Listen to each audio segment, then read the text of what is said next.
Olá pessoal, tudo bem? Aqui é o professor Álvaro, vamos lá para mais uma aula. Bom, então, dando continuidade com nossas aulas de imunologia clínica, hoje nós estaremos falando um pouquinho sobre uma técnica muito utilizada, na verdade, na detecção de algumas doenças virais, embora pode detectar várias, mas é muito utilizado para HIV. Então, nós vamos falar um pouquinho sobre o que é o Western blotting. Não sei se alguém já ouviu falar, técnica muito utilizada, uma técnica antiga no caso, né? Que ela apareceu somente em 1979 para Bom, esta técnica, no caso, ela tem vários autores, no caso, como a gente estava aí poder observar. Tem o grupo do professor Taubin e colaboradores, o grupo do professor Burnett, o grupo também associado do Taubin e o Gordon, que foi a última atualização, no caso nessa técnica foi em 1984, mas ela basicamente apareceu em 1979 para 80, tá? E ela também é chamada, porque aí dá outro problema, né? Que tem outros nomes, mas a mais comum é a Western blotting.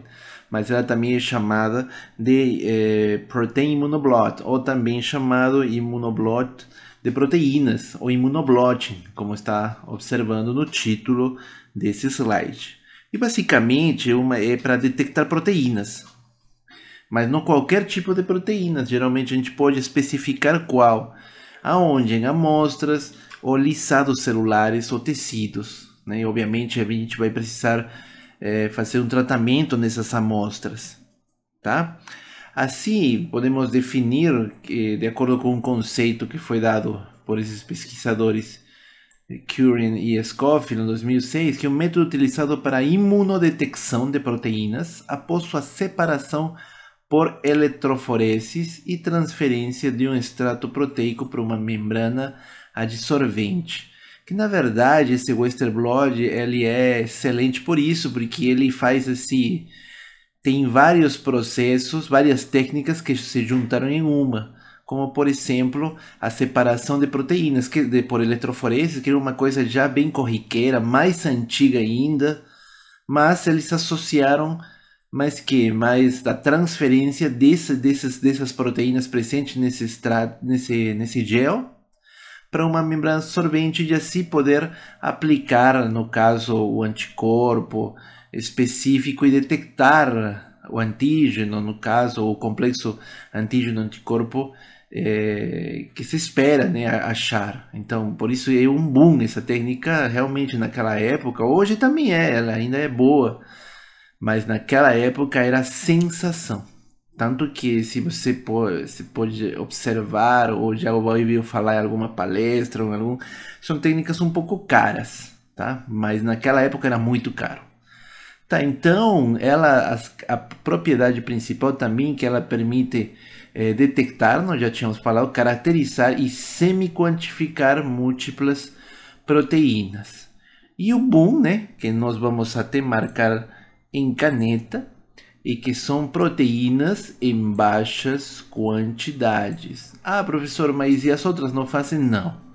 Tipo, se fosse somente outra técnica bioquímica de extração de proteínas clássica, ela não consegue com baixas quantidades da amostra, porque esse é o problema, né? No caso, a amostra sempre foi de toda a técnica, a preparação da amostra, especificamente a quantidade, é importante. Então, dependendo do tipo de exame, você pode ter muita amostra, mas alguns não. Que no caso, para esse tipo de análise que estamos observando, né, são imunodetecção. Então, muitas vezes as quantidades são muito baixas. Quem já fez, a gente falou os testes rápidos, eles utilizam 50 microlitros, que já é um monte, né? Aqui nós estamos falando menos do que isso, tá? E nós vamos ir desvendando esta técnica, que é uma técnica corriqueira hoje em dia, né? Mas a gente precisa entender o que, obviamente, não é em todo lugar que você vai observar essa técnica, né? Ela tem uma certa complexidade e não é qualquer pessoa que pode desenvolver assim facilmente, como as técnicas de imunodiagnóstico que nós tínhamos observado previamente, né? Que não precisa, dependendo da técnica, não precisa uma pessoa especializada. Essa aqui sim, uma pessoa que domine, que tenha um amplo conhecimento dessa parte, né, da imunologia, se tanto da biologia molecular, tá?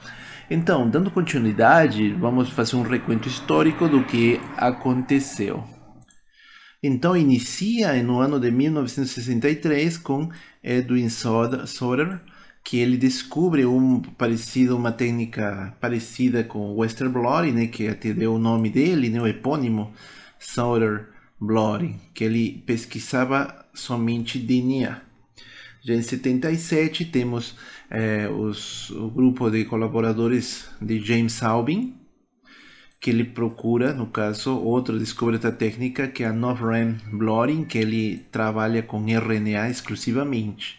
Então você pode perceber que já em 79, Taubin e colaboradores, assim como os outros que a gente falou, né? No caso o Gordon em 84 e o Burnett em 81, eles trabalharam para descobrir essa técnica do Western blotting, que trabalha com elucidação, né? Detecção, caracterização e semi-quantificação de proteínas, múltiplas proteínas, e principalmente de que, galera? De baixa quantidade de amostra. Então, aí a gente pode observar que essa técnica, sendo somente a técnica que você vai aplicar no laboratório, ela tem 5 etapas, tá?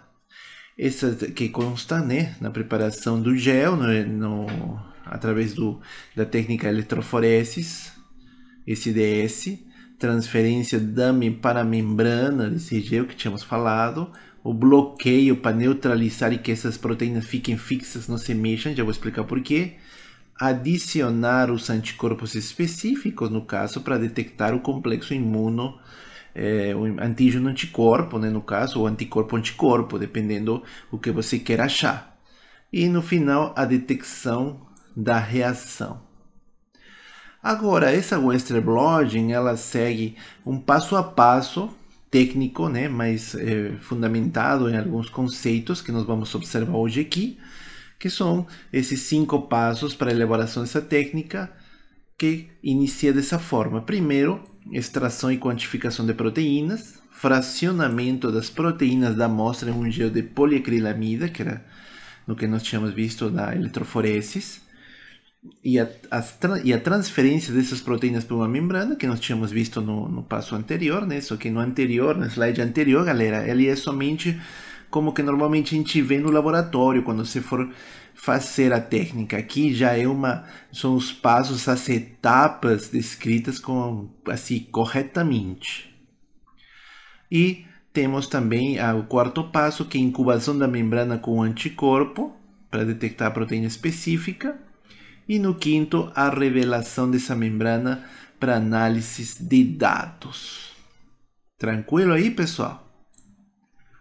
Vamos lá para a próxima, então. Então, essa primeira etapa é a extração e quantificação das proteínas, no caso. Para isso, é o primeiro passo, não, como tínhamos falado, ela é necessária e importante, já que você vai tratar a amostra, tá? E aí nós utilizamos diversos métodos espectroscópicos. Temos alguns ensaios que são vitais, como o ensaio de Bradford, tá? Que lembramos que esses métodos espectroscópicos, eles são utilizados para quantificar proteínas numa solução, tá? Não esqueçam disso. Voltando a esse ensaio de Bradford, que é um dos mais utilizados, já que ele é rápido e principalmente não precisa ser aquecido como outros para extração de proteínas, porque você sabe que tem que aquecer para desnaturar muitas vezes as proteínas. Esse aqui não precisa, então o qual torna ele primordial. Mas professor, mas se o senhor acabou de falar que precisa aquecer para desnaturar, por que seria bom se ele não precisa? E que o processo, quando aquece, ele também destrói proteínas.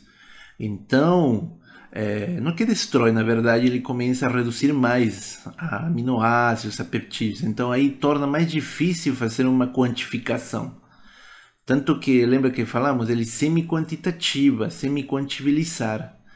Porque sempre o não atrapalha, né? Então, nesse aqui não, né? Ela não aquece, então não tem risco, tá?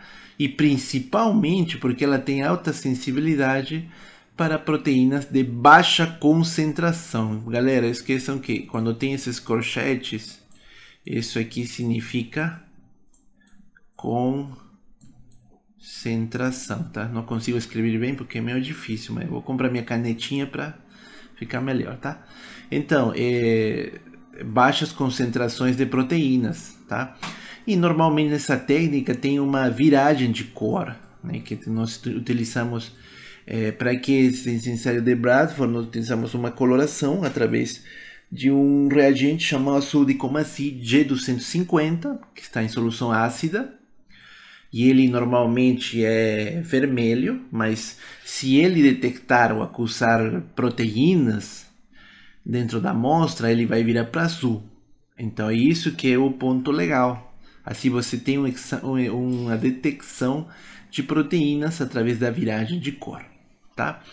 O que mais que acontece para isso, para ter essa detecção de proteínas? Obviamente, esse ensaio de Bradford vai dar uma interação hidrofóbica, iônica, que estabiliza o complexo proteína-corante. E para isso, para quantificar a concentração dessas proteínas, precisamos fazer uma curva de padronização, na qual nós já temos os padrões, que são concentrações de proteínas conhecidas, geralmente proteínas séricas, capaz de globulinas, albuminas, etc. Normalmente se pode utilizar também a sorobumina bobina, ou BCA, tá? Que a gente utiliza para fazer essa curva de padronização e padronização também com um grau de absorvância de 595 nanômetros. Tranquilo então, pessoal? Vamos lá para a próxima.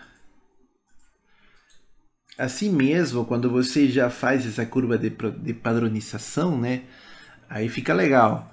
E aí você vai comparar esses padrões com quem? Com as absorvâncias que você obteve das suas amostras.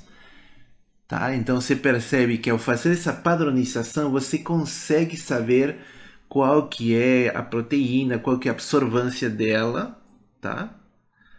Lembrando que para ter uma confiabilidade desses resultados, o coeficiente de correlação, não sei se vocês se lembram em estatística ou alguma disciplina que vocês tiveram essa questão de estatística, o coeficiente de correlação, o R, deve ser maior que 0,98, mais próximo a 1. Né? Se for abaixo disso, você tem, no caso, não é tão confiável seus resultados. Essa aqui então seria a primeira etapa. Entramos para a segunda etapa, que seria o fracionamento de proteínas. Já é uma parte um pouquinho mais legal. Na verdade, todas são partes legais, né? Um pouquinho complicadas, mas assim, nada demais, é só treinar. E nessa segunda parte, vamos ter a técnica de separação, que nós tínhamos falado, através da eletroforesis em GeoDS-DS de poliacrilamida, tá? Que é o SDS-PAGE, que estamos observando. Nessa parte, nós vamos a preparar o gel, obviamente, para separar as proteínas. Podemos falar numa amostra homogênea, tá? Então, vamos primeiro preparar esse gel desse policrilamida, esse gel, porque esse gel ele vai ser o que? A matriz inerte através da qual as proteínas poderão migrar, ou seja, tipo, ela vai ser a pista de corrida, esse gel, na qual as proteínas elas vão iniciar essa separação, tá? Esse gel, só para especificar uma coisa, esse gel é preparado, no caso, pela polimerização de monômeros de acrilamida. E nós podemos, assim, tipo, vocês vão ver, eu vou mandar o protocolo no material de apoio, você pode ver que tem várias concentrações, 10,5, 12, 12,5, etc, etc. Então, mas o que significa essas porcentagens? Isso aí, o tamanho dos poros, tá? Você pode ajustar esse tamanho dos poros. E assim você vai estar variando, obviamente, a concentração. E para que isso? Para retardar, escuta bem, retardar a migração da proteína de interesse. Porque às vezes, cada proteína, como ela vai migrando, ela tem uma velocidade diferente. Às vezes você coloca muito diluído, e o que vai acontecer? A proteína vai embora muito rápido e não consegue fazer essa separação. Vocês vão ver. Já se são muito curtos, o que acontece? Às vezes demora, então tem que ir testando, né? Obviamente já é padronizado, dependendo da amostra, né? Mas imagina que for uma amostra que você nunca ninguém utilizou. Aí vai ter que testar. E aí vai gastar, né? No caso. Tranquilo? E isso é devido a quê? Que as proteínas, elas têm cargas, né? No caso, sabemos que elas podem ser positivas ou negativas, ou muitas vezes os aminoácidos, né? Que as compõem. E assim, para isso, nós vamos utilizar, no caso, um agente que é o SDS, o sulfato duodecil de sódio, né? Que é um poderoso detergente carregado negativamente, que ele vai se ligar com quem? Com as regiões hidrofóbicas dessas proteínas e vão mascarar essa carga, ou seja, vai esconder essa carga, e assim as proteínas vão poder correr livremente em direção aonde? Como isso acontece num aparelho que ele é impulsionado por corrente elétrica, então ele vai para onde? Para o lado positivo, ou como normalmente se fala, para o polo positivo, para o cátodo, né? Lembrando assim como uma pilha, né? Isso obviamente a gente está falando de um campo elétrico que tem um aparelho, né? Que nós vamos falar.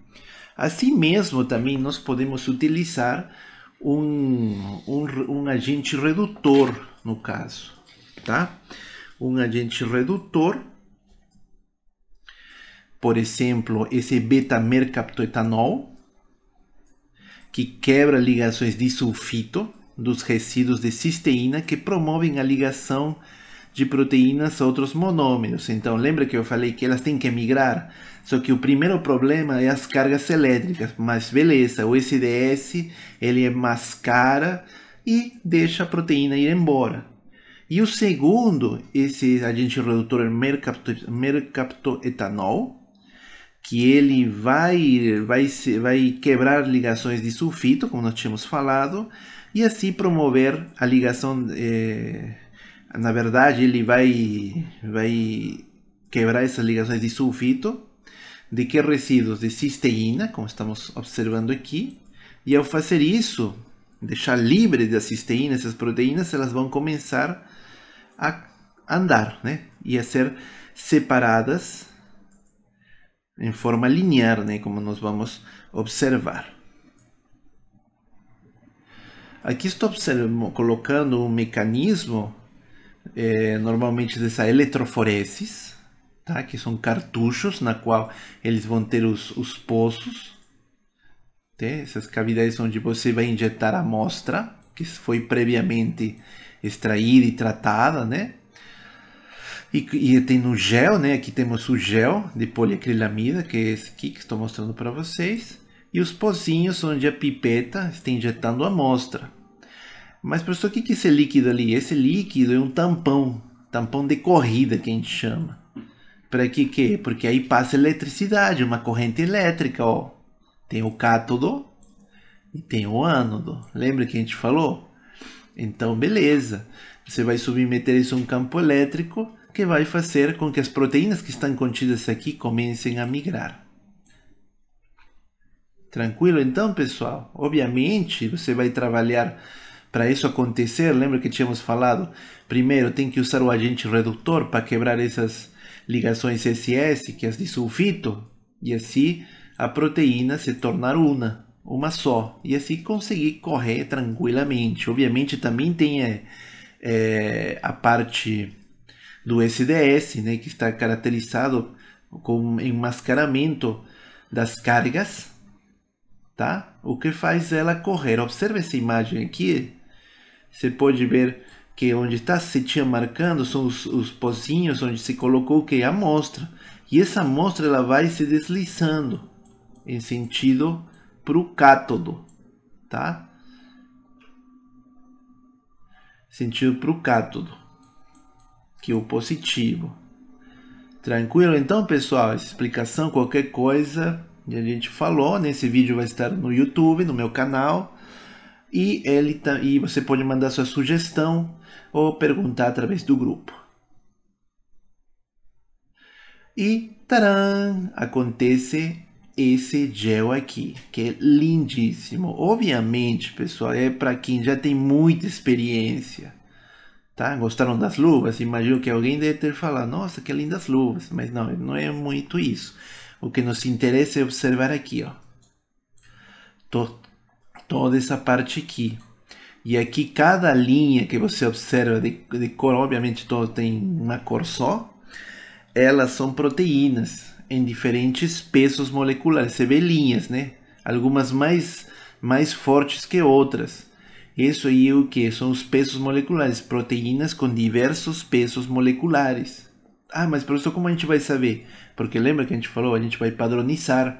Tem que saber também fazer uma amostra que a gente já saiba quais são os pesos moleculares dessas proteínas. E assim fazer a comparação. De aqui vai sair essa curva de padronização que nós tínhamos falado previamente. E nós vamos observar isso, né? Tem a coloração. Aqui nesse lado que eu estou mostrando aqui, esse que é colorido, vermelho e azul, são as amostras que a gente já sabe os pesos moleculares. Você pode observar aqui, esse aqui é 70 kDa, 25 e vai até 10 kDa. Tá? Se a gente for fazer uma amostra, também, além de aqui está corado com azul de Comaci, né, que tínhamos falado, mas também ele pode ser corado com nitrato de plata, tá? Obviamente eles são diferentes, são técnicas diferentes de coloração. Bem, e no caso já fizemos o gel, já extraímos, fizemos o gel, agora vamos fazer a terceira fase, que é a transferência para a membrana. No caso, e para isso a gente vai precisar, no caso de algumas membranas, no caso, como são a nitrocelulose, ela é uma muito boa, né, no caso, porque ela é menor custo. Temos a PVDF, que é a fluoreto de polivinil-edeno, e as catiônicas de nylon, no caso, tá? E aí vamos submeter, obviamente, o gel, né, desse pH, porque esse gel, gente, esse gel não permite análises de proteínas individuais e separadas. Por isso, então, professor, por que não pode fazer no gel mesmo que a gente fez? Porque ele não permite análises de proteínas individuais, tá, galera? Não esqueçam disso. E também porque a gente precisa utilizar anticorpos específicos, né, para detectar a proteína que nós queremos saber. Tá? E isso, para isso precisa estar essas proteínas, é um suporte sólido, que é essa membrana que eu estou falando. Primeiro, essa transferência vai ser feita por meio de capilaridade, mecanismo de capilaridade, mas atualmente se usa a transferência eletroforética, que é muito mais rápida e eficiente, na qual, no caso, se utiliza um tampão de transferência, tá? Na qual você vai colocar essas câmeras onde estão os géis. Você vai colocar um papel filtro, gel, a membrana de nitrocelulose, que também é utilizada, e outro papel filtro, tá? E aí que vai ter a transferência do conteúdo do gel para essa membrana, tá, galera? Obviamente tudo isso também é através de uma corrente elétrica. Aqui os tipos de membrana, só para especificar para vocês: nitrocelulose, uma das mais utilizadas, mas outras três também têm uso, né? Nylon e a PVDF. Obviamente, você vai sedar através dos aparelhinhos, no que estávamos falando, né, que tem essa capacidade, elas são uma corrente elétrica, né, elas têm um campo elétrico. A membrana, você pode ver que ela vem um pacotinho envolvido, você vai cortando ela, não tem nenhum perigo. E elas são estruturas porosas, né? Normalmente, se a gente for ver em microscopia de varredura, você pode identificar que elas são estruturas porosas para quê? Para alojar as proteínas que vão ser transferidas. Depois que você terminou de que aplicou o campo elétrico, né? Aí utilizamos um corante, que é um corante denominado Poncial, né? Que ele confirma a transferência das proteínas para a membrana. E verificar se essa transferência ocorreu de maneira igual para todas as amostras. Em caso afirmativo, pode ser dar continuidade ao experimento de Western blotting. Obviamente, elas têm que produzir observar que tem essa coloração, tá? Porque, professor, se eu não usar o corante, consigo detectar? Não, porque você não vai observar, tá? Aqui, como foi feita essa transferência, né? Resumindo, né? Tinha o gel, os papel filtro, a membrana de nitrocelulose e mais outros 2 papel filtro úmido. Isso é bem legalzinho. Parece que você faz um sanduichinho ali e botar no aparelho elétrico como se fosse a sanduicheira, sabe? Mais ou menos. Eu já fiz algumas vezes esse tipo de gel também, então sei do que eu estou falando. Bem, e a detecção dessa proteína específica, obviamente para saber qual que é a proteína que você tem interesse, então utilizaremos um anticorpo específico, que obviamente vai reagir com o epítopo, seja do antígeno ou da proteína, formando um complexo anticorpo-antígeno, tá, galera? Obviamente, você pode utilizar um anticorpo primário, que pode ser policlonal ou um monoclonal. Normalmente se utiliza mais o monoclonal, tá? E no caso, esse anticorpo não possui nenhum tipo de radiomarcação, tá? Ou conjugação com alguma enzima. Também é uma coisa interessante para vocês observarem. Então, o que acontece? Observe aqui, depois que fez a transferência, que a gente tinha visto agora há pouco, a gente pode observar que tem proteínas que não são visualizadas, porque são as proteínas de interesse que a gente quer. Bom, a adição de anticorpos específicos vamos ter de duas formas, indireta e direta. Normalmente se aplica o mesmo sistema que nós tínhamos visto nos outros testes de imunodiagnóstico, tá? Então, se aplicamos anticorpos específicos, a gente utiliza, né, a proteína-alvo, né, um anticorpo primário, lembra que tínhamos falado, pode ser monoclonal, policlonal. O anticorpo secundário, que é conjugado com enzima, utiliza o substrato da enzima, que é a que vai produzir a detecção do sinal dessa ligação. É bem parecido com os outros. Com imunofluorescência pode ser também, tá? Aqui foi feito pelo teste colorimétrico da cor, né? Ou de quimioluminescente. E aqui nessa figura B, que vem no seu canto esquerdo de vocês, você pode ver 4 pontinhos, né? 2 colunas com dois tracinhos. Que esses foram os que foram evidenciados por quimioluminescência. Então são essas proteínas. A gente agora precisa o quê, professor? Precisa fazer a padronização com as proteínas que têm peso ou massa molecular já conhecida, tá? Lembra que tínhamos falado, né? A sorobumina, bovina, enfim, albumina, enfim, etc. Se for no caso direto, já obviamente você vai colocar a amostra diretamente, no caso com enzima e com o produto com o qual você vai detectar. Dentro desses, os mais utilizados vão ser da forma indireta, tá? Essa direta, ela passou um pouco mais assim em desuso. Essa detecção, como estávamos falando, ela pode ser colorimétrica, ela pode ser por quimioluminescência e ela pode ser por fluorescência. Uma das assim que se utiliza mais, que são mais assim entre aspas confiáveis, são as por fluorescência, nesse que tínhamos observado aqui, né? Você vai utilizar um fluoróforo, né? Lembra que tínhamos falado?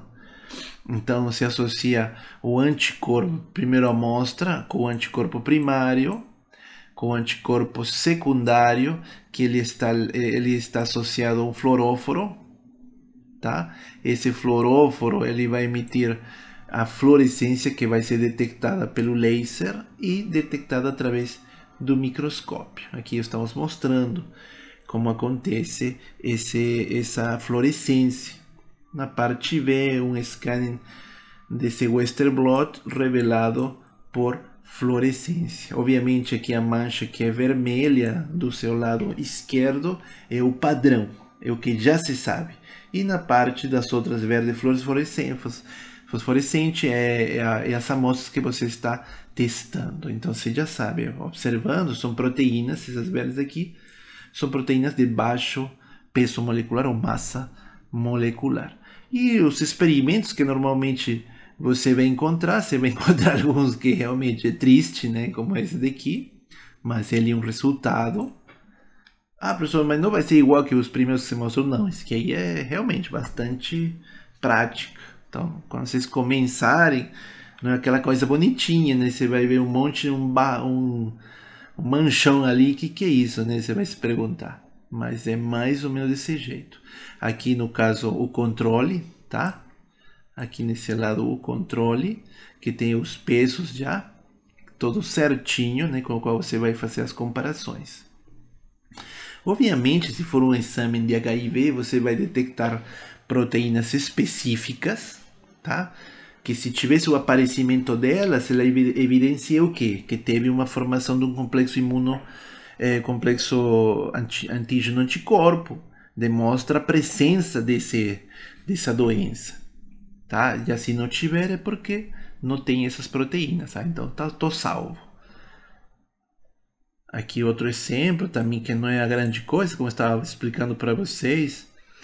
Realmente isso depende, esses erros depende também da prática e de ler e entender bem a prática também. Por isso eu falo, essa técnica precisa de alguém que saiba, que tenha conhecimento prévio, ou que simplesmente treine bastante também, tá? Porque não é assim, no teu primeiro teste não vai dar certinho que no que nós tínhamos visto. Então, galera, aqui eu vou deixar as referências, tá? Lembro para vocês, esse vídeo vai estar postado no meu canal de YouTube, no qual vocês deverão acessar.